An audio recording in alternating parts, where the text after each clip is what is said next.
Alors, l'exil, lui, en fait, il n'est pas seulement physique, mais il est aussi dans la culture, dans la mentalité. C'est-à-dire que physiquement, on a perdu en fait la tâche, l'encre à Eretz Israël, au temple, tout ça. Même quand on est en Eretz Israël, il y a plus en fait toutes les ségoulottes qu'il y avait avant du temps. Il y avait le temple. Quel genre de ségoulottes il y avait quand il y avait le temple? Alors, il y a des midrashim qui racontent que quand il y avait le temple, il arrivait qu'une personne, par exemple, il perdait un objet ou alors un animal, une vache ou une brebis, tu vois. Alors quand ça se répétait ou c'était important pour lui, il pouvait aller au temple. Et dans le temple, il allait autour du misbéach, il donnait un korban. Et le Kohen, il lui disait, il lui dévoilait où est perdu la brebis ou alors l'animal qu'il a perdu, tu comprends? Et pareil pour des problèmes, des maladies ou toutes sortes de choses. Souvent, le problème, il le rencontrait, la solution, il le rencontrait dans le temple. Alors, il y a eu aussi un livre à l'époque de Yecheskel. Lui, il y avait un livre qu'il détenait où il y avait toutes les troufautes, tous les remèdes à toutes les maladies. Et lui, il a décidé de l'enterrer ce livre et de le faire disparaître. Et c'est écrit que Chachamim, quand ils ont su ce qu'il a fait, ils l'ont félicité. Pourquoi? Pourquoi ils l'ont félicité? Vous avez une idée? Toutes les maladies, réponse à toutes les maladies, les remèdes et tout ça. Est-ce que c'est pour renforcer la croyance en Dieu? C'est ça. C'est que d'abord il y a un phénomène qui s'est posé. C'est comme par exemple quand parfois on dit à toutes sortes de gens qui sont très éloignés de la religion, on leur dit Altidag. Attends, mais attends, Ouais. est-ce que dans le livre, il y avait même des maladies, enfin, à l'époque, il n'y avait pas autant de maladies qu'aujourd'hui, genre, est-ce qu'il y avait même pour les maladies futures? Je sais pas. Bonne question. Je sais que les maladies qu'aujourd'hui on a, c'est pas les mêmes qu'avant et c'est dû aussi c'est dû quelque part à l'équilibre du fait que la médecine elle a tellement évolué.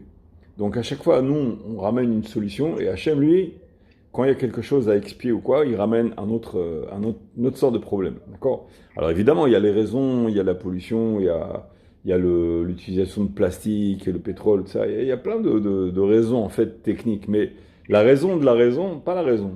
Mais la raison de la raison, c'est parce qu'en fait, bon, il y a des choses qu'il faut réparer, à expier ou quoi. Et donc Hachem Itbarach, lui, il sait comment contourner toutes les solutions. Alors, de ce fait, quand une personne elle a un problème, elle se dit, bon, comme tu l'as dit, c'est bien beau tout ça, mais ok, j'ai la solution dans le temple, dans le livre et tout, il n'y a pas de problème. En fait, on s'inquiétait plus de rien, donc il n'y avait plus de phénomène d'inquiétude, de tchouva où la personne a dit, qu'est-ce que j'ai fait? Qu'est-ce que Hachem il veut de moi? Pourquoi il m'a fait ça? On cherchait donc de moins en moins la racine de la raison, pourquoi un problème se pose. D'accord? Le Mida Kenegen Mida. Mida Kenegen Mida, hein, c'est une. La Gemara, elle dit que beaucoup de midot, beaucoup de notions, c'est-à-dire de réaction, action-réaction, en fait, ont disparu. Sauf Mida Kenegen Mida. Pourquoi? Pourquoi ça n'a pas disparu Mida Kenegen Mida? Parce que Hachem, par Rahmanout, si tu veux, par Midat Arachamim, par pitié pour nous, il nous a laissé une piste. Si tu veux. Quand tu fais une enquête sur quelque chose, tu as perdu quelque chose, tu cherches une piste. Tu cherches les indices, tu cherches quelque chose. Et la piste qui va nous permettre de commencer la recherche, c'est Mida Kengen Mida. Qu'est-ce qui ressemble? Une personne, je ne sais pas moi, elle s'est coupé le doigt par exemple. Qu'est-ce qu'elle a fait avec le doigt? Qu'est-ce qu'elle a fait avec les mains? Comment elle a volé quelque chose? Elle a frappé quelque chose? Donc elle a fait quelque chose qui correspond en parallèle avec ce qu'elle a touché. Et donc elle réalise qu'il y a un problème, elle a perdu de l'argent, peut-être elle a volé, elle a oublié de rendre une somme, de payer un bar mitzvah, quelque chose.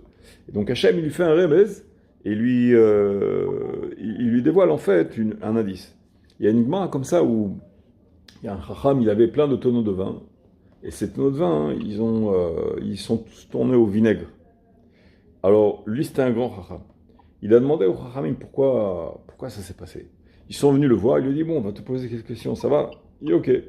Ils ont commencé à lui poser des questions, mais genre l'enquête, tu vois, le Lahav, Arba, Arba Shalosh, ils ont fait comme ça. Qu'est-ce que tu as fait? L'enquête. Elle a dit, bah, vous me soupçonnez? Alors, qu'est-ce qu'il lui a répondu?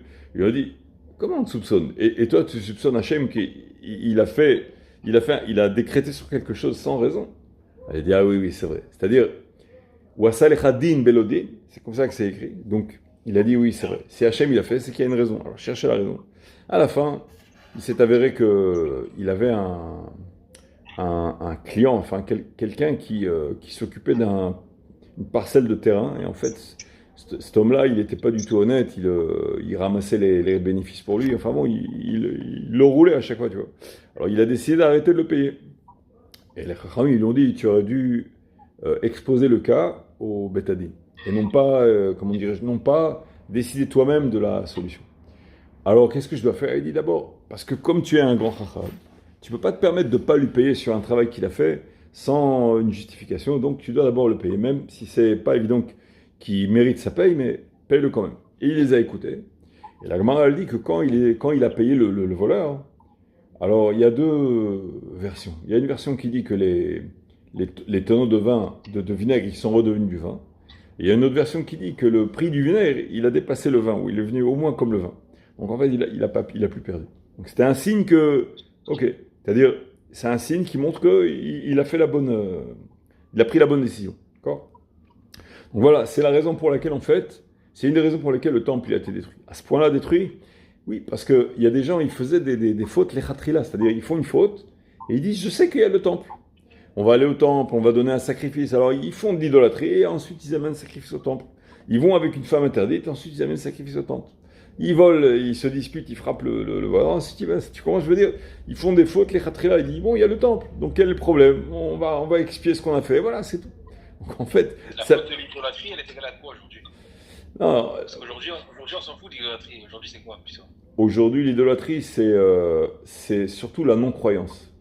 C'est-à-dire, effectivement, le Yetzer Hara, proprement dit, le mauvais penchant de l'idolâtrie, il a été anéanti, mais des résidus, il en reste. C'est-à-dire qu'il y a quelques résidus, c'est pas que. Sauf que l'attrait pour l'idolâtrie a disparu. Mais l'idolâtrie, proprement dit, elle n'a pas disparu. Tu trouves ça en Inde, tu trouves ça aussi chez les chrétiens aussi, tu trouves. C'est-à-dire, selon nous, ils sont idolâtres. Selon eux, ils sont pas tout à fait idolâtres parce qu'ils sont béchitouf. Ils associent une idole à Hachem. Donc ils font les deux. Et Hachem et l'idole. Les chrétiens, pas les musulmans, mais les chrétiens, oui. Alors, il y a encore de l'idolâtrie. Il y a, voilà, par exemple, tu vois, comment Stéphane? Il y a par exemple Gad Elmaleh. Gad Elmaleh, lui, il a quitté le judaïsme pour aller vers la chrétienté. Donc tu vois qu'il a été quelque part attiré. Attiré par quoi? On ne sait pas. Donc il y a des exceptions. Par exemple, il y a aussi un autre Yetzer Hara qui a été éliminé. Le Yetzer Hara d'être attiré par ses propres enfants, ses propres proches, sa sœur, sa fille. Ce Yetzer Hara-là, il est disparu. C'est-à-dire qu'une personne, normalement, qui est normale, s'il a une bru ou quoi, il n'est pas attiré par elle. Il sent une sœur, par exemple. On n'est pas attiré par la sœur, tu comprends? Ou sa propre fille. Surtout sa propre fille, sa fille. Il a sa fille, bon. Et pourtant, il y a quand même des gens qui sont anormaux. On voit qu'il y a certains problèmes. Ça existe de temps en temps, mais c'est pas considéré comme normal. À l'époque, c'était normal. La personne devait se mesurer avec ce mauvais penchant-là. Dans le quotidien, lui-même, il devait se retenir. Donc ce Yetzer Hara-là, il a été anéanti par Chazal. Chachamim. D'accord? Comment? Non, c'est incroyable. Oui, c'est un Maaseh dans la Gemara. Un Maaseh dans la Gemara, ils ont réussi à l'enfermer dans une cage, et au point où il n'y avait même plus d'attrait entre hommes et femmes. Et là, il y a eu un malade où ils avaient besoin d'un œuf, il n'y avait même plus d'œufs. Les poules ne pondaient plus d'œufs.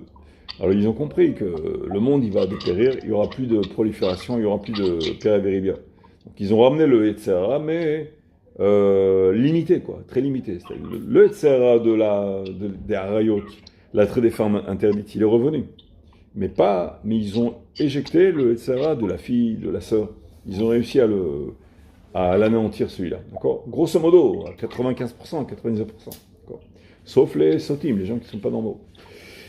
Mais cela dit, il y a encore le Yetzer Hara de Harayot. Mais le ridouche, c'est que le Yetzer Hara de l'idolâtrie, il était plus fort que le Yetzer Hara de Harayot. L'attrait des femmes, aujourd'hui, tu verras, toutes les publicités, tu achètes n'importe quoi, une voiture à louer, un dentifrice, des pommes de terre, n'importe quoi.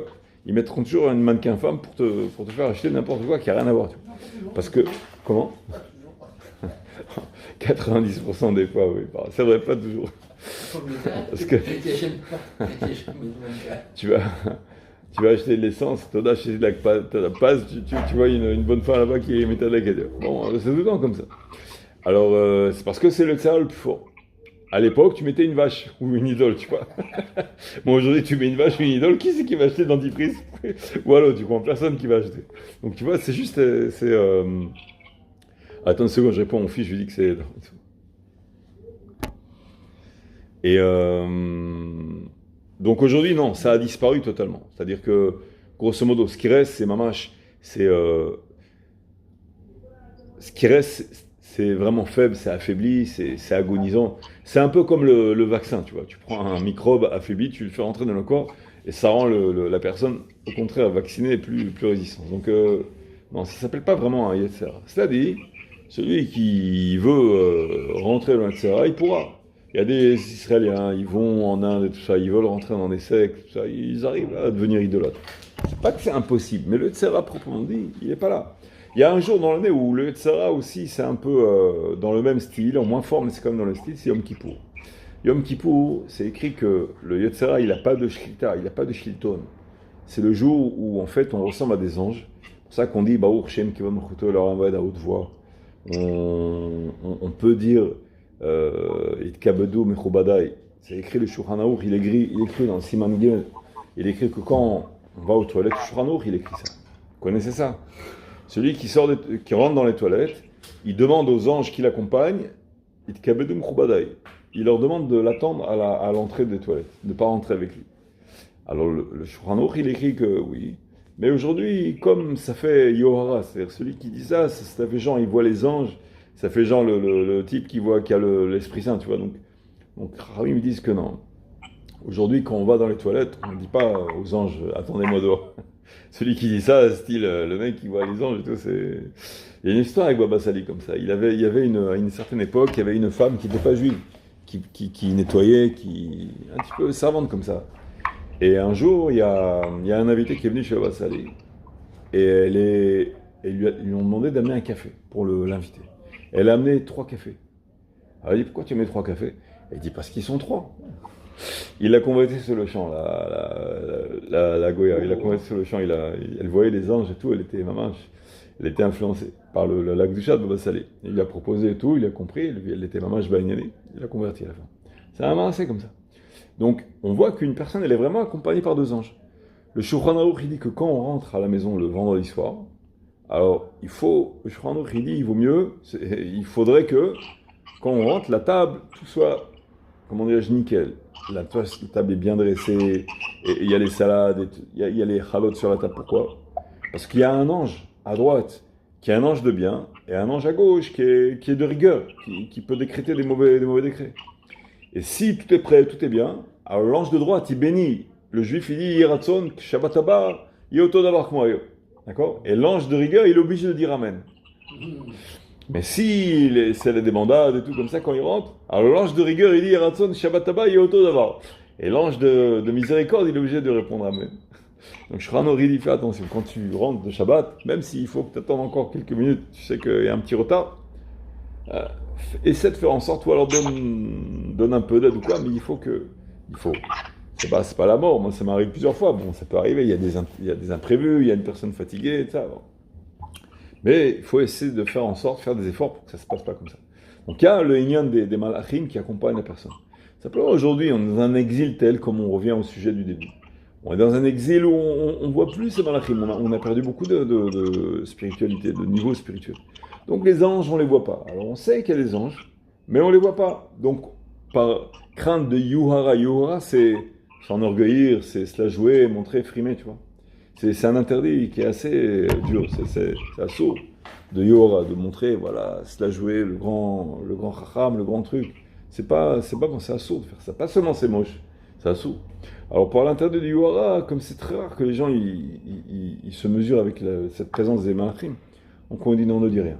Mais le Hakout Yosef il ramène que Yom Kippourim, comme on est comparé à des anges, donc on mange pas, on met un talit blanc, même à Arvit, parce qu'on ressemble à des anges, et on a le droit de ressembler à des anges, parce qu'on est comparé à des anges du Yom Kippour. Alors il y a plusieurs conséquences. D'abord, c'est que le Yetzera, il n'a pas vraiment de shlita le jour de Yom Kippour. Donc la personne qui fait une faute à Yom Kippour, c'est plus grave qu'un autre jour, parce qu'elle n'a pas été tentée proprement dite par le Yetzera, mais elle-même, elle s'est induite, elle s'est introduite dans le monde du Yetzera. Donc il faut une tchouva plus importante. Et pas seulement parce que c'est Yom Kippour, mais aussi, d'abord, c'est Yom Kippour, c'est Yom Adin, c'est Chutzpah. Comment le jour du jugement, il fait une faute pareille? C'est encore plus grave. Mais mis à part ça, il y a aussi le fait qu'il s'est tenté lui-même, il n'a pas été vraiment tenté. Il avait la force du Yetzirah, elle s'est beaucoup amoindrie. Et aussi, il écrit le Hakut Yosef que le jour du Yom Kippour, celui qui va aux toilettes et qui demande aux anges de l'attendre dehors, c'est pas Yohara. Parce qu'on est comparé à des anges ce jour-là, donc il n'y a pas de problème. D'accord? Donc la galoute, on prie pour demander que la galoute, elle passe. Parce que nous, quand on est habitué à la shigra, à la routine et tout ça, parfois la personne, au Hachem, tout va bien. Beaucoup de choses vont bien. Il kiffe oh, bonjour. On kiffe parfois la vie, le quotidien, tout ça. Et en fait, si je te disais, tiens, le Mashiach, il est là, tout ça, eh ben, il y aurait beaucoup de gens, enfin, certaines personnes auraient un pincement au corps. Dommage qu'il ne vient pas demain ou après-demain parce que j'ai une super affaire qui va tomber, tu vois. J'ai un gros bénéfice qui va se faire. Demain, j'ai mon pire ennemi qui va tomber. Il y a des choses qu'il veut voir, tu vois. Et donc, il voudrait bien que le Mashiach vienne, mais pas aujourd'hui, maintenant, tu vois. Il est en train de gagner une cause qui est... Et donc, si tu veux, le Mashiach, bon, c'est beau, mais il sait que c'est très beau, mais le contact, si tu veux, rouchani, le rouche, les sens de la personne font que on est beaucoup plus lié à notre routine qu'au Mashiach. Que ça fait quand même des milliers d'années qu'on l'attend, etc. Donc la personne, pour se lier au Mashiach, se lier à la Géoula, avoir envie de la Géoula, c'est un effort. Donc c'est sûr que la personne elle a beaucoup de problèmes parfois, Ashtombaï, les enfants, Parnassa, patati patata, Sheloneda. Donc la personne elle veut que le Mashiach vienne par rapport à quoi? Par rapport au problème. Le problème se pose quand il n'y a pas beaucoup de problèmes. Et quand la personne elle commence à faire surface, elle dit oh, sauf, ça fait 6 mois que je respire, 2 semaines que je respire. Maintenant il va venir le Mashiach. Maintenant il va venir le Mashiach juste quand je respire. Donc parfois il y a ce problème-là, c'est humain, mais bon il faut se connaître, il faut le reconnaître, se connaître. Il faut savoir qu'on n'a pas idée de la comment dirais-je, de la simcha quand il y aura le Mashiach Bemet. Et aussi de la montée, de la itkatchut, de la montée. On ne va pas rester dans le même état. Il y a beaucoup de gens aussi qui vont être délivrés. Beaucoup de shvouim, beaucoup de gens qui sont pris en toutes sortes de problèmes. Il ne faut pas penser qu'à soi aussi. Pensez à toi, Israël, d'abord. Et aussi à Kesbourou. Il va se réunir, nous. C'est une grande simcha. Nous, on va être réunis, on va rencontrer des choses. On va se mesurer à des travailleurs, des expériences qui sont vraiment inconnues complètement pour nous. Donc il n'y aura plus ce problème de les guéguerres, le garagiste arabe, ça va être tout à fait une autre dimension. Donc de ce fait, on n'a pas du tout idée de ce que c'est. Mais il faut avoir confiance que même si la personne elle passe une bonne époque ou quoi, il faut quand même demander d'abord par par reconnaissance envers Akadosh Baruch Hu, du fait qu'on va être réunis à Akadosh Baruch Hu, et qu'on sait que c'est sa volonté à lui. On veut soumettre notre volonté à nous, à la volonté d'Hachem. C'est bizarre hein, le sujet, c'est comme s'il y a des gens qui ne veulent pas le Mashiach, parce que les gens ils disent ouais, on veut Mashiach, mais bon, c'est pas évident. Vous connaissez la blague du paysan qui sa femme elle est partie, il va tous les jours au cimetière, la Marie, depuis que t'es parti, ça. Et un jour il y a une taupe qui fait bouger la terre, alors il voit la taupe, il dit non, je dis c'était pour lui, je voulais qu'elle revienne, c'était pour lui, non c'est bon, reste là-bas, il a peur. C'est-à-dire que quand on veut que le Mashiach vienne, mais bon, s'il vient, s'il vient, bon, tout doit être déstabilisé et tout, et qu'est-ce qui se passe, tu vois? Maintenant, attends, je dois acheter la maison la semaine prochaine, j'ai fixé rendez-vous avec le métavers, tu vois. Je l'achète ou pas la maison? Parce que si le Mashiach vient, il faut que je le sache, tu vois. Alors, c'est des problèmes qui sont réels, c'est dans le quotidien, tu vois. Alors, donc voilà, donc Adam doit être médecin, c'est ça qu'il dit dans le Siman Aleph. ראוי נכון לכל ירא שמיים שיהיה מצר ודואג על חורבן בית המקדש וגלות השכינה. Alors, il y a aussi la notion de galut השכינה. La Shekhinah, elle aussi, elle est en galut. La parabole dit que, étant donné que nous, on est comparé au fils d'Akadosh Baruch Hu, Banim atem la Hashem Elokecha, Beni Bechor Israël, Ko Amar Hashem, Beni Bechor Israël. Comme ça, Moshe Rabbeinu, il a été envoyé par Shekhout Akadosh Baruch Hu. Il dit à Pharaon, Beni Bechor Israël. Il y a la notion du fils. Nous, on est le fils d'Akadosh Baruch Hu, dans le sens global, d'accord? La Shekhinah, il y a beaucoup d'explications à la Shekhinah. L'une des explications les plus, disons, palpables, c'est l'ensemble, la réunion de toutes les âmes de Ham Israël, d'accord? Donc c'est une espèce de lien entre nous et Akadosh Baruch Hu. Alors, la Shekhinah, elle est en galoute. Pourquoi? Parce que d'après la parabole, c'est le roi qui dit à la reine, tu as trop gâté l'enfant, alors il est devenu gâté, il est devenu insupportable, et donc je vais le renvoyer en galoute, Et d'abord parce que tu l'as trop gâté, et ensuite parce que si je le renvoie tout seul, il va se perdre. Il va s'assimiler, il va se perdre, il va oublier son identité, il va oublier sa royauté, tout ça. Et donc, je veux que tu le surveilles, et je veux donc que tu sois exilé avec lui pour que tu le surveilles, pour que tu aies un œil sur lui. Et donc la Shekhinah, elle est aussi exilée avec nous. Donc par rapport à cela, on prie aussi pour Galut HaShekhinah. Et la Shekhinah, quand nous on prie, les prières elles passent par la Shekhinah. Et donc il y a encore un Mida, que celui qui prie pour Galut HaShekhinah, alors la prière elle a beaucoup plus de chances d'être acceptée. Parce que la Shekhinah elle dit L'or pat lecha memeni, ani lamato shirpati imcha. Tu pries que pour toi-même, alors parce que tu vas acheter une villa, la villa de tes rêves la semaine prochaine. Alors tu veux pas qu'il y ait la Géoula, d'accord? Donc qu'est-ce que tu veux que moi je prie pour toi? Tu pries pour toi-même, d'accord? Ça a la brioute, ok, mais toi tu es pas du tout lié à la Géoula Shekhinah. Et la Shekhinah, elle a un rôle de pare-choc.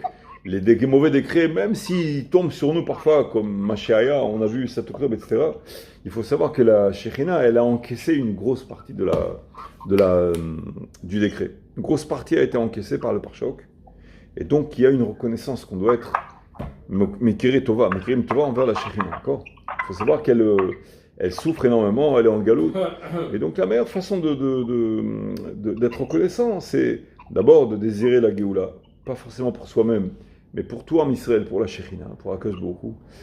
Et deuxièmement, si possible, de se lever la nuit pour faire Tikkun Chatzot. Et celui le shayar, c'est les heures où il est éclaté, il va se lever trop tôt, il conduit en voiture, c'est dangereux, toutes sortes de choses, où il a toutes sortes de contraintes, et bien à ce moment-là, il y a dans la Gemara, elle ramène 3 mishmarot. 3 mishmarot, c'est-à-dire non pas dans la nuit 2 mishmarot, la nuit qui serait divisée en deux, donc à Chatzot, mais 3 mishmarot. Et la Gemara, elle ramène que chaque passage entre mishmara, donc au bout des 4 heures, donc si on disait que ça irait par palier de 4 heures, donc c'est plus 6 heures, mais 4 heures, donc 2 heures avant. Si Chatzot Alayla, c'est 11h49, je crois, aujourd'hui, alors d'après la deuxième Mishmara, tu enlèves 2 heures saisonnières, ça ferait quelque chose comme 10 heures et quelques, 10 heures, 10h10. Donc vers les 10 heures et quelques, tu peux demander, penser, pas dire le Nusach du Tikkun Chatzot, parce que Tikkun Chatzot, c'est d'après la Kabbalah, il faut le dire. C'est la moitié, non? La moitié, aujourd'hui, c'est à peu près 11h49, minuit moins 10. Si c'est la moitié, c'est... La moitié, mais saisonnier, entre la Shkia et... pardon, entre Netz et Shkia. La moitié, c'est un calcul qui est fait, regarde dans le calendrier. La moitié de la journée. La moitié de la journée, mais saisonnier. Aujourd'hui, en hiver, le jour est plus court que la nuit. Non, Donc tu calcules le début de la nuit et le début du jour, la nuit est plus longue, et aussi si tu vas d'après le jour et la fin du jour, tu verras que c'est moins, c'est quelque chose qu'on 10h30, 11h. T'as dit c'est 4 heures. Ouais, mais 4 heures saisonnière. C'est quoi saisonnière? Tu sais, c'est saisonnière. Non. Saisonnière, c'est-à-dire que tu prends à partir de Shkia jusqu'au Netz. D'accord? Il y aura moins de 12 heures. Admettons que ce soit 11 heures. Ces 11 heures, tu les divises par 12, ça fera, je sais pas moi, 52 minutes, 50 minutes. Non. Donc 2 heures saisonnières, ça fera 1h40. Donc tu pars de 11h49, t'enlèves 1h40 à peu près, ça fait quelque chose comme 10h10, à peu près.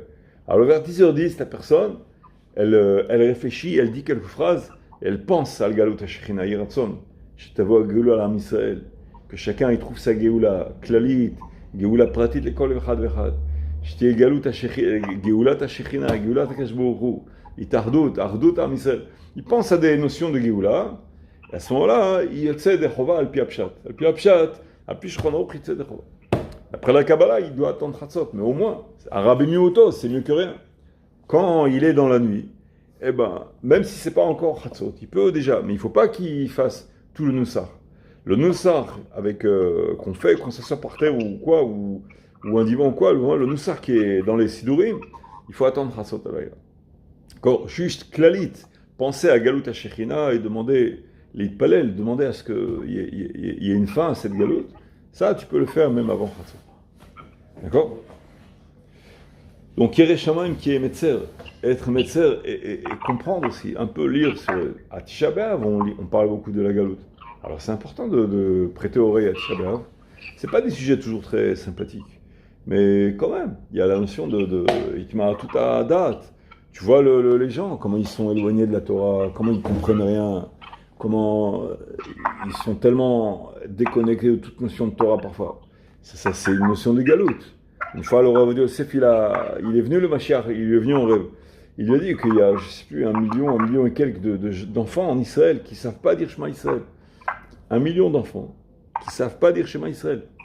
Le Mashiach, il est venu en rêve pour lui dire ça. Et donc, il partait, il allait d'école en école. Il essaie d'introduire la notion de Shema Israël. Donc, c'est grave, c'est seulement les enfants. Alors, si c'est seulement les enfants, imagine le nombre de familles. Donc, tu vois que la goutte, elle est grande. La déconnexion, elle est grande. Alors, avec toute l'assimilation, combien qui ne savent pas Shema Israël? C'est énorme. J'ai lu quelque part dans un livre que il y a des gens, ils se demandent comment Hachem, il leur a donné la possibilité de faire tchouva, et ils n'arrivent pas à comprendre comment.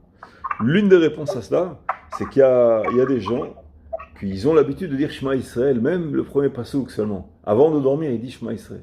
Ou alors une fois par jour, le matin, il dit Shema Israël.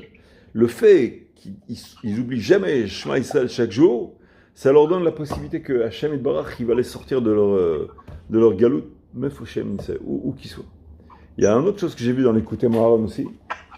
Il dit qu'une personne qui s'efforce énormément d'être d'avec la Emet, qui est honnête avec elle-même, qui ne se ment pas à elle-même, qui ne ment pas dans l'expression, qui est authentique, si on peut parler comme ça, pas uniquement formellement, qu'elle dit toujours la vérité, c'est leur, ça. Pas seulement ça, mais l'authenticité par rapport aux gens et par rapport à soi-même, c'est une notion importante de Emet, et celle qui sera d'avec la Emet, Hachem Yitbarach, il voudra, le Likutei Moharan, il dit, Yirtse Hachem Yitbarach la durito.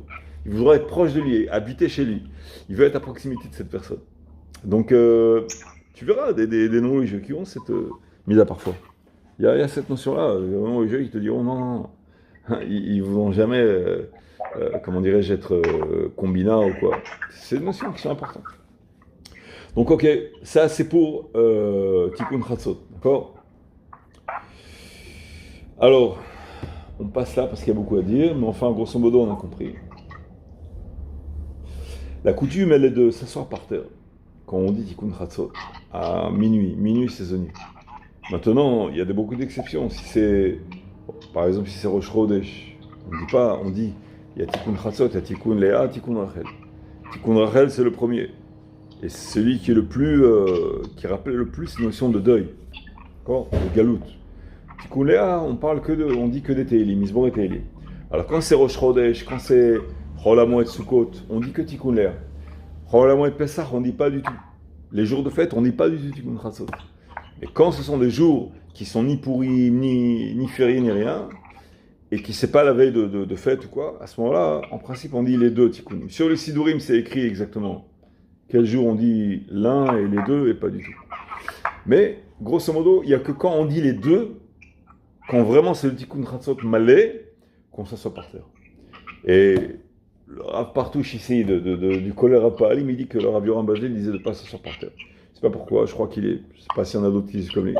Mais grosso modo, les autres, tous, ils disent de s'asseoir par terre quand on dit Tikkun Chatzot. Donc quelqu'un qui a mal au dos ou quoi, bon, Yeshua Minis mort s'il ne se soit pas par terre. D'accord. Ok, on passe. Ensuite, il parle de Ben Hametzarim. C'est quand le Rosh Chodesh, c'est demain? Je crois que c'est Shabbat en fait. Rosh Chodesh, c'est Yom Rishon, n'est-ce pas? Yom Rishon. Rosh Chodesh serait Shabbat. Il me semble, hein, j'ai pas vu le calendrier. Je peux regarder si tu veux, mais si je me trompe pas, ce sera Yom Rishon. Donc on dira pas de Sitkatra à Shabbat. Et donc aujourd'hui, c'est pas Rosh Chodesh. Aujourd'hui, ce soir, on peut encore dire Tikkun Chatzot, Tikkun Léa, les deux. Et samedi soir, on le dira pas. D'accord? On dira que Tikkun Léa. Et quand c'est la veille de Rosh Chodesh, il y a une petite règle à savoir. Toujours, ils annoncent le molad. Je ne sais pas si vous avez fait attention. Ils annoncent le molad à la synagogue. Alors, quand arrive l'heure du molad, même si c'est encore Yom Chol Mamash, on ne dira plus le Tikkun Rachel. On dira que le deuxième. Le Tikkun Léa et on ne s'assoit pas par terre. À partir du moment où l'heure du molad, il arrive, c'est fini. Donc, si l'heure du molad, il est, admettons, à 1h du matin, tant que tu dis Tikkun Chatzot, avant 1h du matin, tu peux dire les deux. Mais si tu te retardes, tu dis ça, tu te lèves en pleine nuit, tu veux dire Tikkun Chatzot, et qu'il est 2h du matin, tu ne pourras plus dire Tikkun Léa, les Rachel, tu diras que Tikkun Léa. Et donc tu ne seras pas par terre. D'accord? On ne se va pas par terre à ce niveau-là. Ok, c'est une petite règle en passant. Et celui qui est dans sa fake, il vaut mieux pas qu'il le dise, il vaut mieux qu'il dise Tikkun Léa si de sa fake. C'est quoi la différence avec les trois? Avec? Qu'est-ce qu'il y a dans chacun, dans ce corpus? C'est surtout le second de Kabbalah. Le premier, c'est Tikkun Rachel, qui parle mamash du deuil, de l'exil, et une prière mamash, Admata, jusqu'à quand on sera en exilé.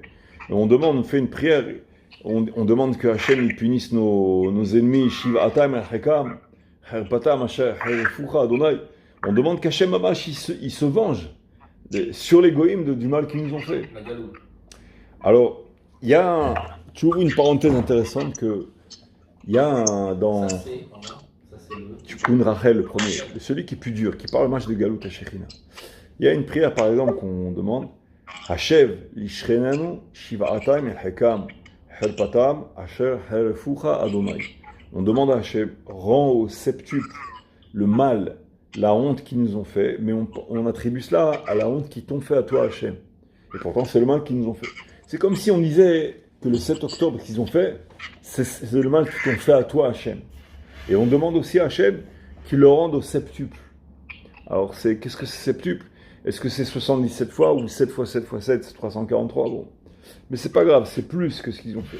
Alors, ça réveille une question. D'abord, comment on peut prier à Hashem pour qu'il punisse plus que la quantité qui a été jugée, qui a été jaugée, jugée, pesée exactement, que beaucoup lui, il punit exact, dans l'exactitude, il ne va pas punir même un 1000% de plus que ce que la personne mérite, il ne fera pas ça. Comment nous on demande à Hachem au septuple, c'est-à-dire beaucoup de fois plus, tu comprends? C'est bizarre comme tu fais là, on demande à Hachem un piston, qu'est-ce qu'on demande à Hachem? Alors en fait, bon, on en avait déjà parlé, c'est une longue parenthèse, je vais la dire en Hachem en 30 secondes. Mais ce qui se passe ici, c'est que, étant donné que Hachem, lui, on se rend compte qu'il laisse les peuples nous haïr et nous punir, décréter sur nous de mauvais décrets, mais d'une façon très malveillante, très haineuse. Et cette haine-là, c'est un supplément. Et nos domaines, c'est différent d'une personne qui vient te prendre, par exemple, Léo, par exemple, un flic qui vient t'écrire un PV, mais il fait ça avec haine, tu vois, il te regarde d'un sale œil, tu vois, tu te sens plus contrarié que si c'est un flic qui fait ça. Bon, je suis désolé pour toi, et il s'en va, tu vois. C'est le même PV, mais quand même, c'est différent. Là, tu vois que les ennemis viennent, ils ont la bave, ils sont sadiques et tout, c'est pas pareil. Comment ça se fait qu'Hachem Yitbarach, il laisse une chose pareille? Alors, la réponse, elle est, pour arriver à la réponse, heureusement, il est assez complexe. Mais la réponse, en fait, elle n'est pas très complexe. C'est que Hachem Yitbarach, lui, par pitié pour nous, en fait, il sait que parfois, le décret, il doit être tellement lourd et tellement cruel envers nous, qu'il permet à ce que le décret soit moindre. Et en fait, il rend flou cela, il donne une indemnité au décret, de manière que ça soit fait avec haine et avec comme une exagération, comme s'ils avaient réussi à faire voler des coups de poing en dessous des radars, qu'ils avaient réussi à envoyer des bombes en dessous des radars. Et donc, c'est comme s'ils avaient réussi à majorer la dose qui a été prescrite contre nous. Et cette impression-là, elle fait que, en fait, c'est un catalyseur. En fait, notre expiation, elle est beaucoup plus grande. Pour une dose moindre, on est beaucoup plus expié. Et même si arrivé à la fin des temps et que on devrait être délivré de notre Hachem, et imaginez que une personne n'avait pas eu le temps d'expier toutes ses fautes, à ce moment-là, du fait que eux, ils ont tellement exprimé et agi avec haine, ils deviennent des récipients qui pourront prendre le reste de nos fautes. Il faut expliquer ça prendra du temps pour expliquer. Bien dire une autre fois, mais il faut quelques minutes pour expliquer ça, d'accord? Comment ils peuvent devenir récipients? C'est le Tomer Dvorah, il explique ça dans le premier chapitre. Il dit que c'est le secret du Korban Azazel. D'accord? Le Korban Azazel. Il y a deux Korbanot. Il y a le Seir Azazel, Seir Meshtaleach et Korban Hashem. Et le Seir, l'Azazel, c'est ça en fait. C'est qu'il prend toutes les iniquités, toutes les fautes d'Am Israël, il les prend sur lui. Comment c'est possible? Tomer Dvorah, le Rama, qui dit comment c'est possible? Am Israël, il a fait des fautes, c'est le bouc qui prend les fautes. Alors, il y a un raisonnement qui est assez intéressant, mais c'est un peu complexe, donc une autre fois bien.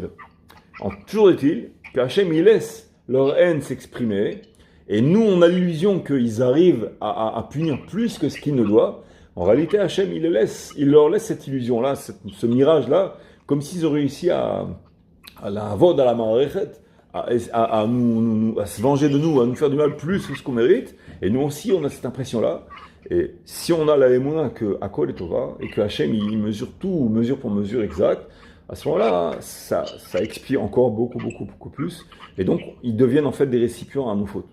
D'accord ? Le fait qu'ils soient mitnadvim, très bénévoles, comme ça, et très mitlahavim, et leur reine, leur bave, etc., ça les rend aptes à recevoir toutes nos fautes, en fait, qui restent. Et donc, de ce fait, c'est pas pour rien qu'on a des ennemis si graves. Et ça répond aussi à la question pourquoi nous, on associe tout ce qu'ils font comme si c'est dirigé envers Hachem. Parce qu'en fait, du fait qu'eux, ils nous rentrent dedans et ils nous fassent tellement de mal, c'est principalement lié au fait qu'on est le peuple élu de Hachem Yitbarach. En fait, quelque part, derrière leur haine à nous, et leur véhémence et leur vengeance, parce qu'eux, ils croient que c'est une vengeance, toute cette expression de mal qu'ils ont envers nous, qui s'éclate sur nous, envers nous, etc., c'est en fait dirigé vers Hachem. Parce qu'ils sont pas contents, pas satisfaits, ils sont très contrariés et perturbés du fait qu'ils n'ont pas réussi à finalement devenir le peuple élu. On le voit chez ce qu'on appelle les autres grands peuples monothéistes, que eux, chacun il dit qu'il est le peuple élu. Comment ça se fait ? Et bon, c'est une espèce de concurrence, ils ne sont pas contents que nous, le peuple élu. Et tu vois que, quelque part, chaque fois qu'ils voient que nous, on est menacé de disparaître, c'est pas... Mais c'est pas si grave pour eux. Bon, c'est pas si... comment dirais-je ? Ils vont dire qu'ils sont désolés, tout ça, mais ça va, ils vont pas lever le petit doigt pour nous sauver, ni quoi, au contraire, tu vois bien que même pendant la deuxième guerre, tout ça, tu vois que ils laissent, et après, ils condamnent, voilà. Ou alors ils condamnent tout le mal que nous on reçoit, ils condamnent, et dès qu'on se défend, attends là, tu te défends, ça va plus là, qu'est-ce qui va pas ? Parce qu'en fait, ils veulent nous plaindre, etc., mais à titre posthume. Voilà, il y avait un grand peuple, mais il y avait l'essentiel du message, c'est il y avait. Et quand il y a, ça, c'est un problème, ça. Donc ils veulent pas qu'on se défende. Quand on se défend trop bien, ça va pas. Une fois Macron, il a dit, il faut pas que ce peuple soit trop fort. Il a dit une fois. Et Raymond Barre aussi. Attends, mais comment dirais-je ? Et en plus, à Copernic, quand il y a eu des victimes, en plus il y a des innocents qui sont morts. Il y a toutes sortes d'épisodes où tu vois que réellement leur arrière-pensée, elle est en fait dirigés contre nous. Et chez nous, c'est écrit Alachab et Adoua. Elles savent sonner les Yaakov. Ça rejoint un peu le même topo. Tu comprends ? Tu piges, Jo ? C'est clair ? Goldamer, elle a dit je préfère les critiques ou les condoléances. Ouais, c'est ça. Mon père, Zechron Abraham, il disait qu'une fois, quelqu'un, il a béni qu'il aurait beaucoup d'ennemis. Il dit, pourquoi tu me bénis que j'aurais beaucoup d'ennemis ? Il dit, si tu réussis dans la vie, tu auras beaucoup de jaloux, des ennemis, je te souhaite comme ça, il est là, tu me viens. Ah, c'est bon, allez, des jaloux. Bon, c'est une façon de bénir, disons. On préfère le sheket, mais enfin. Ok, on continue. Voilà. Alors, pour ta question tout à l'heure, Zman Nekudat Chatzot, Le'inyan Amirat Tikun Chatzot, les Slichot, pour les Slichot, quand c'est Elul, bon, c'est pas maintenant, mais c'est le même principe. Matril Arverak, Beshat Chatzot Alayla, Shel Amakom Hahu, c'est-à-dire avec le fuseau horaire du même endroit.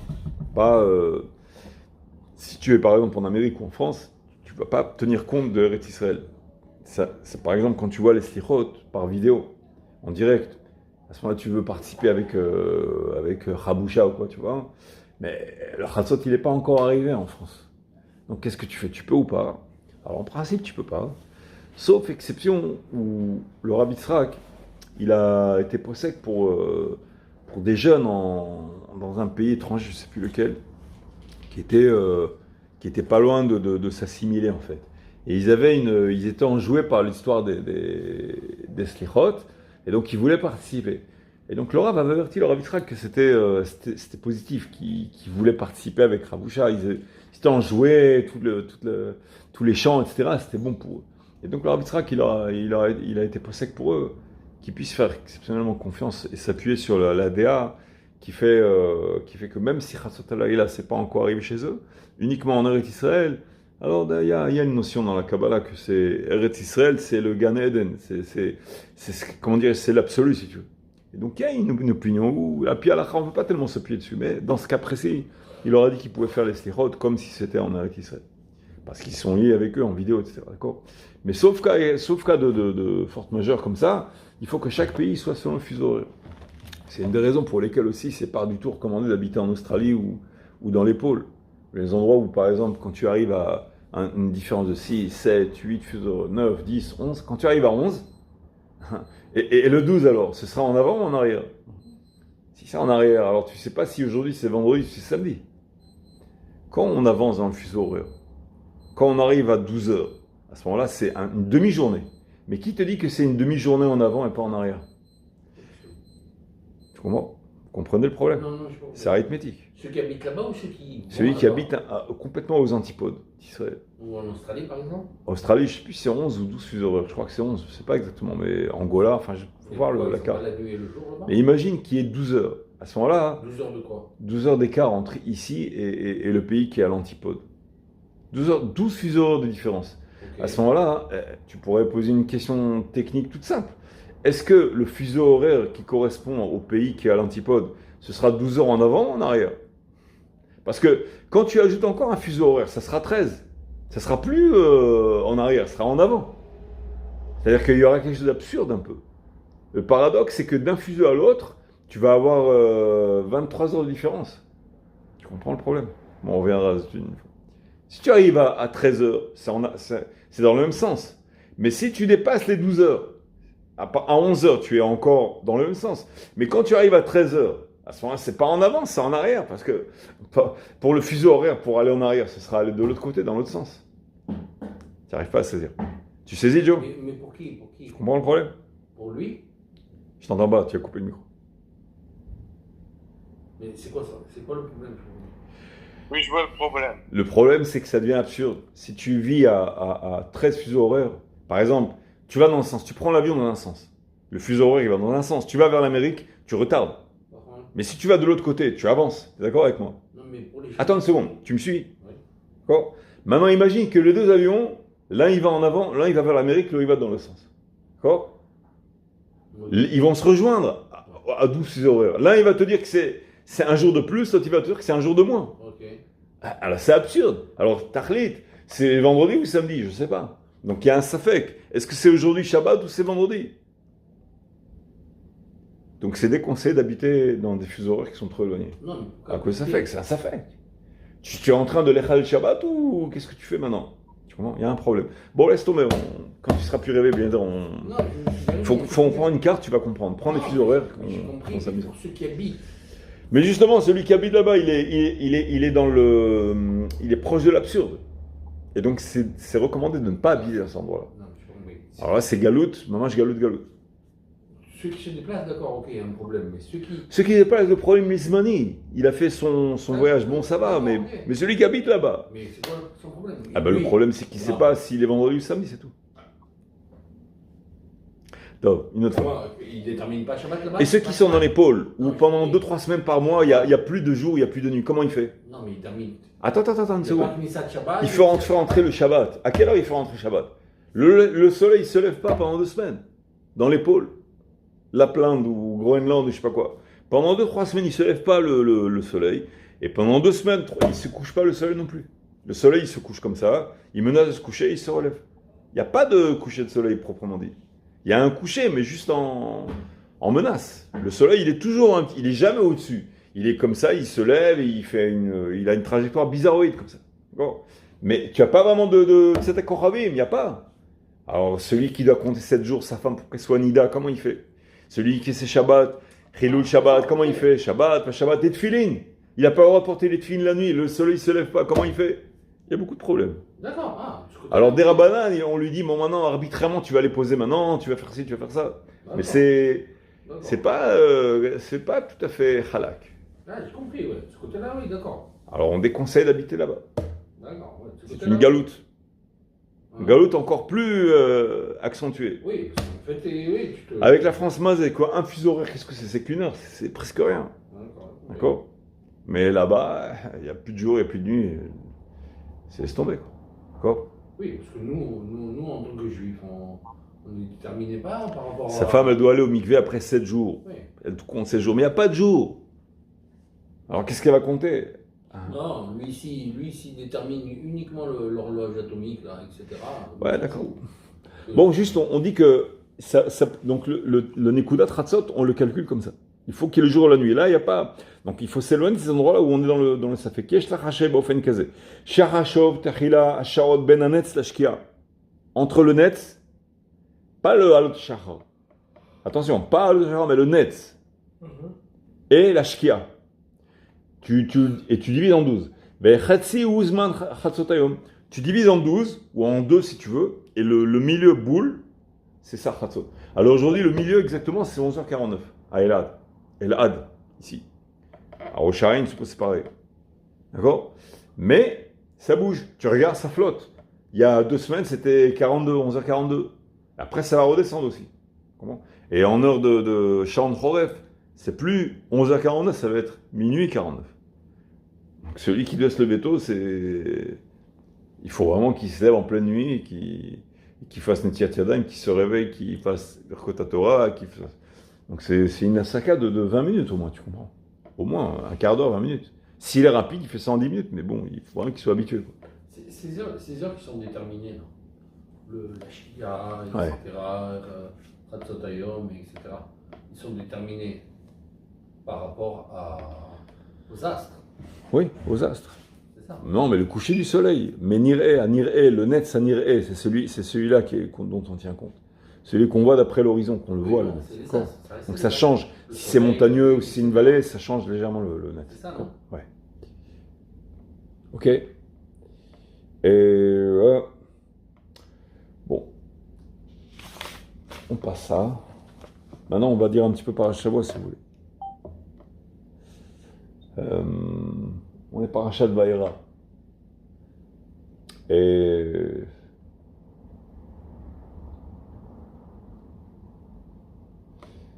mon cher Abbé, non, il a été tellement secoué par le fait qu'il est venu vers Pharaon et qu'il ait demandé à ce qu'Am Israël sorte et qu'il ne le laisse pas, et au contraire, depuis qu'il a demandé, Pharaon, lui, il s'est énervé encore plus.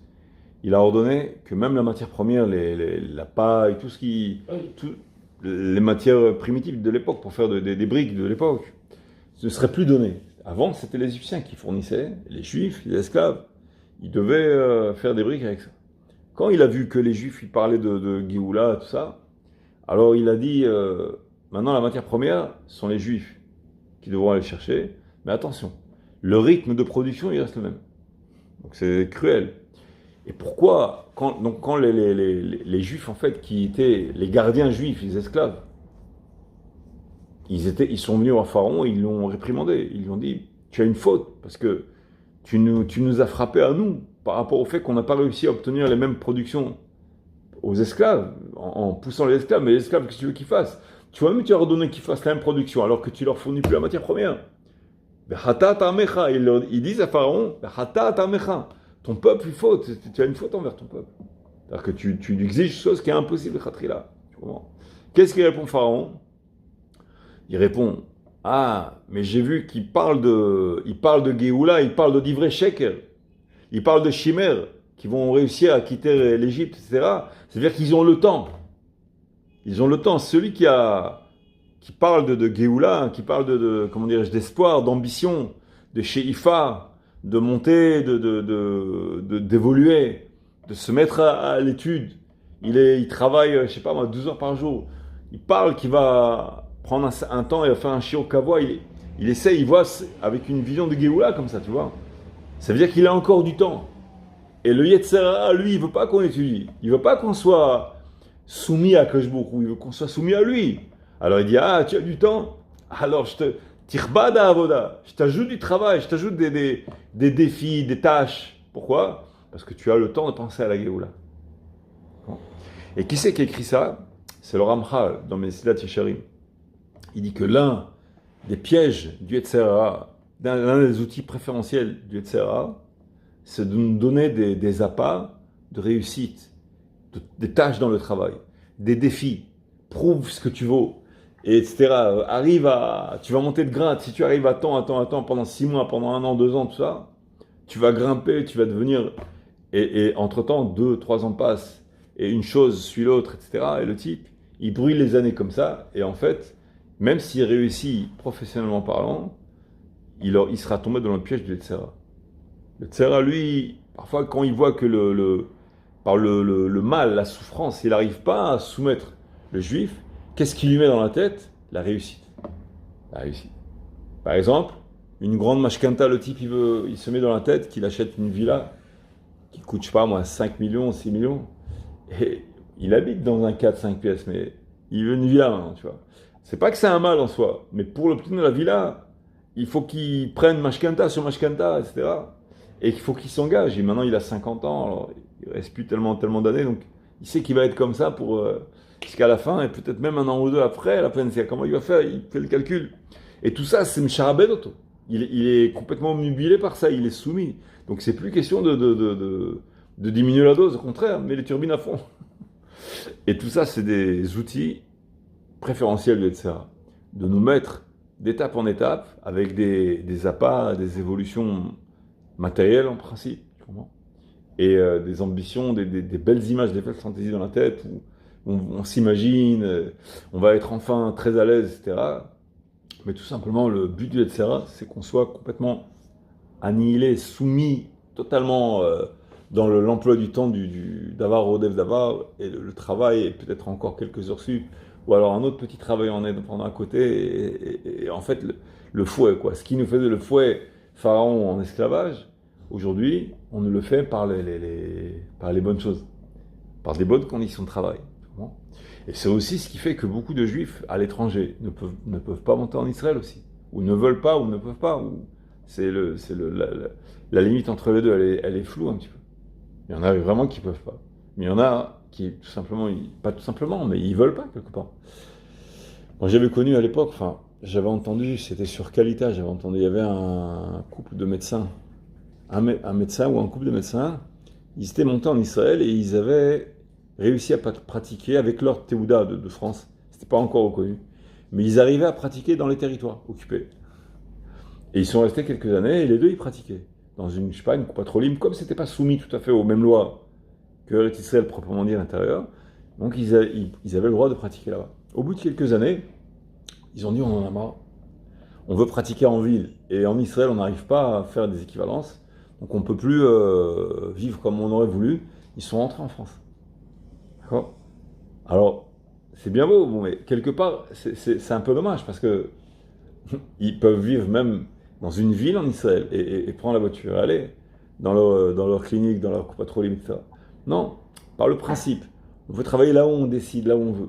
Et ce palier entre là où on veut et là où on aurait voulu, ce palier-là, ça correspond au sacrifice. Tu veux vivre en Eretz Israël. La Gemara, elle dit, Hachem, il nous dit, je vous ai donné 3 cadeaux, mais ces cadeaux, ils ont une grande valeur. Et du fait qu'ils ont une grande valeur, j'impose un prix. Ce ne sera pas gratuit. Les 3 choses seront la Torah, celui qui veut acquérir la Torah, celui qui veut étudier, qui veut monter de grade en connaissance de la Torah, donc il faut qu'il s'y mette quelque part. Il faut qu'il gratte un peu sur ses heures de sommeil, parfois il faut qu'il se sacrifie un peu. Au moment où il est fatigué, au moment où il n'a pas de patience, le Shabbat, comme on en a parlé la dernière fois, le Shabbat, au lieu de faire une trop longue sieste, etc. Donc il faut qu'il se donne un petit peu à fond pour grimper de palier. Et une fois qu'il prouve par plusieurs biais qu'il subit et il sacrifie pour monter, il finira B'ezrat Hashem à avoir la Torah. La deuxième chose, c'est Olam Haba. Celui qui veut avoir Olam Haba, ce ne sera pas gratuit. Il sera éprouvé, il faudra qu'il peine, qu'il fasse des chassadim, qu'il aide les autres, qu'il étudie la Torah, qu'il fasse beaucoup de choses. Que ce soit en Israël ou ailleurs, mais à forte raison en Israël. Et la troisième chose, c'est Eretz Israël. Eretz Israël aussi, celui qui veut avoir le mérite de vivre en Eretz Israël, d'habiter en Eretz Israël, ce ne sera pas gratuit. Ce ne sera pas forcément des obstacles financiers. Ça pourrait être aussi des mauvais voisins, ou alors une perte d'argent financière, ou quelque chose une mauvaise surprise, ou Dieu préserve peut-être une période avec une santé un peu pas terrible, ou alors une certaine période où il y a un enfant ou deux qui menace de quitter le bon chemin après. Ils reviennent de B'ezrat Hashem. Ça, c'est des choses qui éprouvent la personne. Donc, des peurs, des craintes, ou vivre dans un endroit un peu dangereux, même provisoirement. Tout ça, ce sont des épreuves qui sont données aux Juifs pour qu'ils puissent mériter Eretz Israël. Alors qu'est-ce qui va se passer quand quelqu'un il veut faire sa alia? Il dit si déjà je fais ma alia, je vais faire tchouva. Donc qu'est-ce qu'il veut? Il veut et la Torah, et Olam Haba, et Eretz Israël, il veut. Tu veux que ce soit gratuit? Alors c'est pour ça que je dis, bon, si une personne elle peut exercer même dans un endroit, dans une banlieue, ou un endroit pas tellement coté ou quoi, bon bah, c'est une parnassa comme une autre, c'est bien, si ça te permet de vivre en Eretz Israël. C'est bien. Je me rappelle, il y avait un Moré comme ça, il y avait un Melamed en France, à Toulouse c'était, ou je sais plus, dans le sud de France, qui a été attaqué à la machette, vous vous rappelez, en 2002, je sais plus.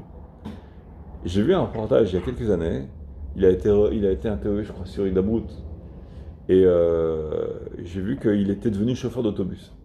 Il était Melamed, il était rave comme ça, il enseignait aux jeunes la Torah, ça. Et maintenant, il est devenu chauffeur d'autobus, tu vois.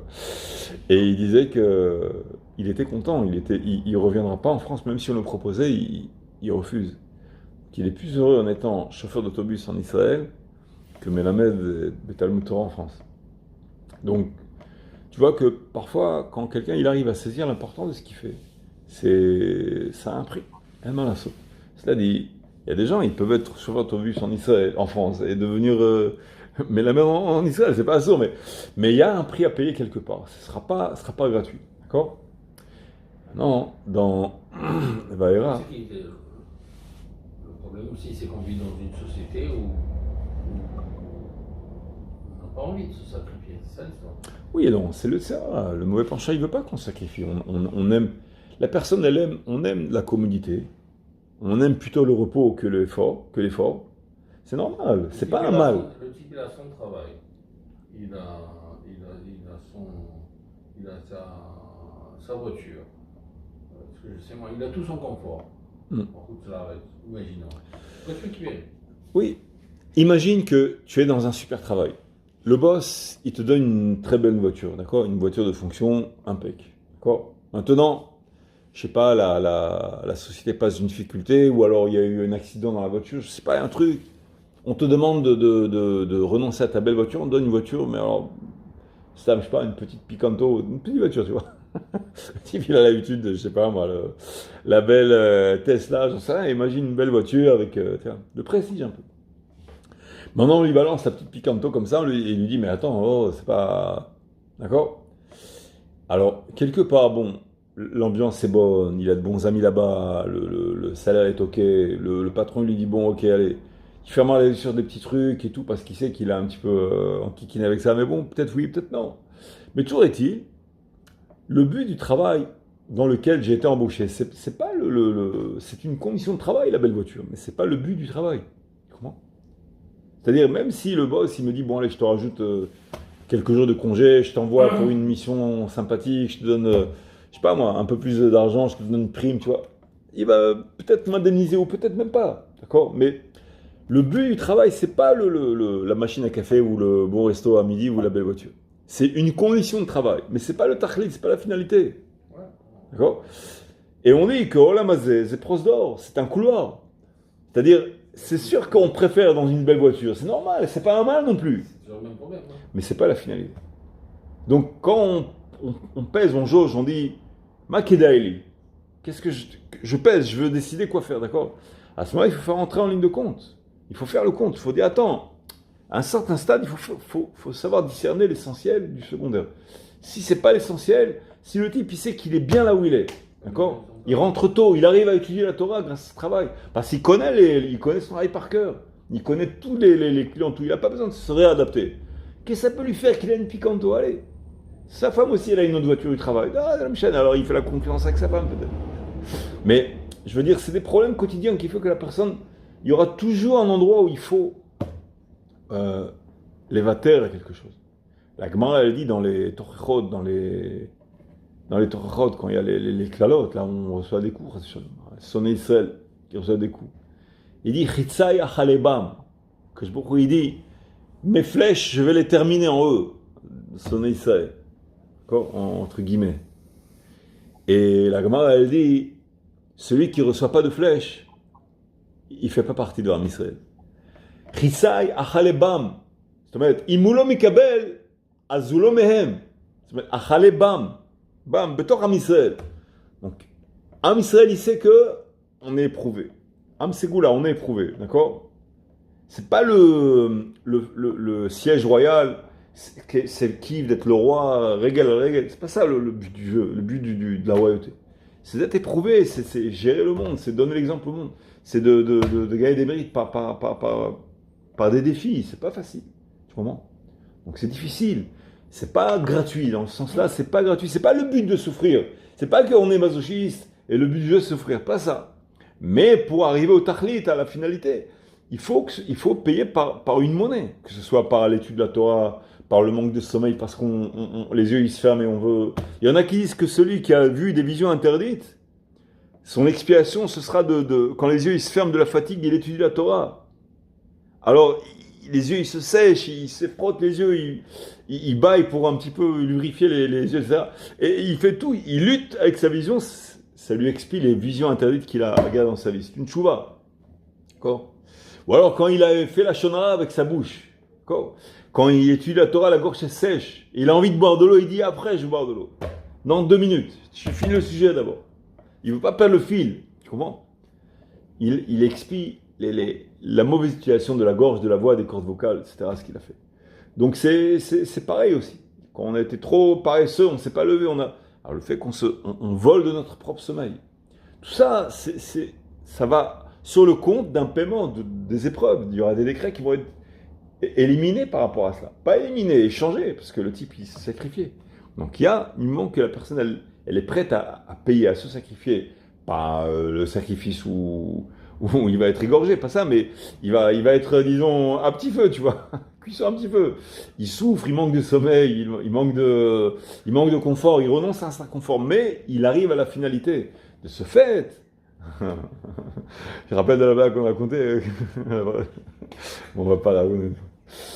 De ce fait, vu qu'il accepte d'être sacrifié dans le bon sens, homéopathiquement, par petit paiement, on arrive à un cumul à un cumul qui fait, d'emblée en fait, il va Meratson bénévolement. Personne ne l'oblige. C'est pas quelqu'un qui te dit, toi pousse-toi comme ça, il est puni par le policier ou je sais pas quoi. Non, lui-même, il se lève, il sacrifie de son sommeil alors qu'il aurait pu. Il a une maison, il a un bon lit, une maison commode, ça va, tout va bien. Non, il se lève, il renonce à cela. Donc de ce fait, il perd pas de vue la finalité. Il sait qu'il est ici dans un couloir, et donc de ce fait, il peut bénéficier d'un certain confort, à condition que ce ne soit pas le but. Celui qui recherche le confort, à ce moment-là, ça pose un problème. Parce que si chez lui, la finalité, ce sera le confort, il mettra, ça veut dire la priorité sur le confort avant la finalité, donc il va mettre en lumière le fait que chez lui, son code de priorité, il va diriger vers le coefficient du confort, et non pas vers autre chose. Là, ça peut poser un problème, et là, effectivement, le Olamazé, ça devient comme une fausse finalité, un substitut à sa vraie finalité. Et là, il sera très déçu par Olamazé. Parce que de ce fait qu'il recherche Olamazé, le Olamazé, il va fuir de lui. Il y a quelque chose, on va peut-être finir par ça, il y a plusieurs choses qui sont un peu paradoxales dans la Torah. On verra que celui qui cherche les honneurs vont le fuir. Un jour, quelqu'un avec le Chafetz Chaim, il avait dit, Chafetz Chaim, que celui qui fuit les honneurs, alors l'honneur, il va lui courir après. Alors je vais voir le Chafetz Chaim, il dit, attends, mais j'ai remarqué que je fuis les honneurs. Je fuis les honneurs, et je vois pas que les honneurs, ils me courent après. Comment ça se fait? Comment ça se fait? Qu'est-ce qu'il a répondu à Chafetz Chaim? Il a répondu, il a dit, quand quelqu'un il fuit, il regarde pas tout le temps derrière pour voir si... il espère que le poursuivant, il va pas le poursuivre. Mais toi, peut-être que quand tu fuis, peut-être que tu regardes derrière pour voir s'il te poursuit, tu comprends? Donc c'est peut-être pas tout à fait le poursuivi. Qui c'est qui poursuit qui, tu vois? Donc celui qui fuit les honneurs, ils vont pas ils vont le fuir à lui, ils vont pas le courir après. Celui qui cherche Olamazé, Olamazé, il va le fuir. Parce que sa finalité, elle va être Olamazé. Mais celui qui a besoin d'Olamazé pour ses mitzvot, il se peut qu'il aura des époques dans sa vie où il sera très, très dans le grand confort. Mais vu que ce ne sera pas prioritaire chez lui, il va à droite et à gauche sacrifier. Ou alors, de temps en temps, il sera obligé de satisfaire sa maisonnée, sa femme, ses enfants. Donc, il va obtenir un certain confort. Mais lui de lui-même, il va se lever. Il ne va pas tout le temps perdre son temps en train de rester chez lui, café, gâteau. Alors on va dire, il dit, kavé l'Hachem, kavé, ve'od kavé. Alors on va dire, café, ve'od kavé, ve'od kavé. Café l'Hachem, café. Alors encore un café. C'est-à-dire le type, il est cloué chez lui avec son confort, avec les amis, tout ça. Donc la priorité chez lui, ça va être le confort. Donc le confort, il va le fuir. D'accord ? Mais quand la voiture de fonction, c'est une voiture de fonction pour le travail, à ce moment-là, le patron, il va donner une bonne voiture de fonction parce que tu roules beaucoup, tu travailles beaucoup avec. Mais quand l'employé, lui, sa voiture de fonction, ça va être une finalité pour lui. Tu comprends ? Donc il s'absente beaucoup du travail et tout. À la fin, le patron, il dit, mais pourquoi je lui donne une voiture de fonction à celui-là ? Je préfère donner la meilleure voiture de fonction à l'autre. Et celui-là, il est Bédiavad, qu'est-ce qu'il fait ? Chaque occasion, il se sauve. Il est tout le temps occupé, la maison, et je pouvais pas, j'ai pas le temps. Ah, il va le donner une Picanto, et la Tesla, il va le donner à l'autre, parce que l'autre, il est tout le temps en train de travailler pour le patron. Il est conscient que sa finalité de l'utilisation de la voiture, c'est pour le travail, et non pas pour lui-même. Donc c'est pareil pour Olamazé. Si Olamazé, c'est une voiture de fonction, d'accord ? Si mon corps, mes facultés, ma force, ma richesse, tout ce que Hachem il m'a donné comme bracha, c'est comme une voiture de fonction, c'est pour l'utiliser dans le but de la finalité que j'ai reçue d'Hachem Bar. À ce moment-là, Hachem, il peut donner beaucoup. Il peut donner beaucoup parce qu'il sait que ça va être utilisé à bien. Comment ? Mais si le type, il attend la pause de midi et toute la journée, c'est pause et voiture et pause, alors il n'est pas efficace, l'employé. Donc il va être automatiquement, petit à petit, il va être dévalorisé par lui-même. Lui-même, il se dévalorise. Au niveau du jouage du travail, il n'est pas très rentable. Donc c'est ça. Celui qui recherche Olamazé, il va le fuir. Celui qui recherche les honneurs, il va le fuir. Et aussi, ce qui est curieux, c'est Olamaba aussi. C'est Kitsoni, là. Celui qui cherche trop Olamaba, alors Olamaba, c'est pas évident qu'il va le recevoir tellement grand. Parce que c'est Bemidatma, c'est un peu fin, mais celui qui cherche, on veut être Hachem Bishvil Olamaba. Alors, ils disent que c'est pas tout à fait les Shem Shamaim. Ça a l'air les Shem Shamaim. Qu'est-ce qu'il veut ? Ou Rote Shamaim. Olamaba, Shamaim, Rote. Mais c'est pas ça les Shem Shamaim. Shem Shamaim, c'est pour plaire à Hachem, satisfaire Hachem. Donc si il veut vraiment satisfaire Hachem, il aura un grand Olamaba. Mais si lui, son intérêt personnel, son Olamaba à lui personnel, à ce moment-là, il va se battre pour les mitzvot. Il va peut-être pousser une personne. Non, moi je veux faire ces mitzvot. Pousse-toi de là, c'est moi qui vais la faire. Donc il ne va pas chercher les mitzvot proprement dites, mais il va chercher soi-même dans les mitzvot. C'est lui qui veut. Donc encore une fois, il revient à un certain égoïsme. Et donc même Olamaba, quelque part, c'est bien de faire pour Olamaba, mais il ne faut pas que ce soit trop kitsonif. C'est ça, le but ultime, ce sera pour plaire à Hachem. Yeratzon, Shalom, Shabbat Shalom. Shabbat Shalom. Ça va, vous n'êtes pas crevé? Vous êtes fatigué, Moi, je suis gabo.